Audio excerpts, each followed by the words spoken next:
ឈឺចាប់ផ្ទះលេខ2មើងងាយពេកអ្នកនាងខាត់សុខីមប្រកាសទទួលផ្សព្វផ្សាយគ្រប់អាជីវកម្មជារបស់ខ្មែរដោយឥតគិតថ្លៃ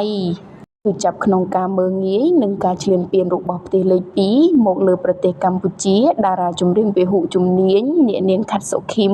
បានប្រកាសជាសាធារណៈទទួលផ្សព្វផ្សាយគ្រប់អាជីវកម្មគ្រប់ផលិតផលដែលជារបស់ខ្មែរដោយមិនគិតថ្លៃចាប់ពីថ្ងៃនេះតទៅតាមរយៈវីដេអូខ្លីមួយដែលអ្នកនាងខាត់សុខីមបានបង្ហោះកាលពីថ្ងៃទី30ខែកញ្ញាកន្លងមកនេះដែលនិយាយពីការឈ្លានពាននិងការមើងងាយរបស់ផ្ទះលេខ2មកលើប្រទេសកម្ពុជា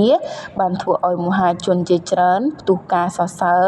ដោយអ្នកនាងរៀបរាប់ពីការឈឺចាប់រហូតហ៊ានប្រកាសធ្វើរឿងមួយនេះអ្នកនាងខាត់សុខីមបដិញ្ញាចិត្តប្រើសម្លេងរបស់ខ្លួនក្នុងនាមជាសិល្បករមួយរូបដើម្បីប្រឆាំងជាមួយនឹងការឈ្លានពាននិងការមើងងាយរបស់ប្រទេសលេខ2មកលើទឹកដីខ្មែរពេលនេះអ្នកនាងខាត់សុខីមកំពុងខិតខំប្រឹងប្រែងផ្សព្វផ្សាយពីវប្បធម៌អរិយធម៌ខ្មែរផលិតផលខ្មែរឲ្យពិភពលោកបានស្គាល់ថាខ្មែរអាចធ្វើបានពួកយើងរួមគ្នាការពារទឹកដីពួកយើងរួមគ្នាការពារសេដ្ឋកិច្ច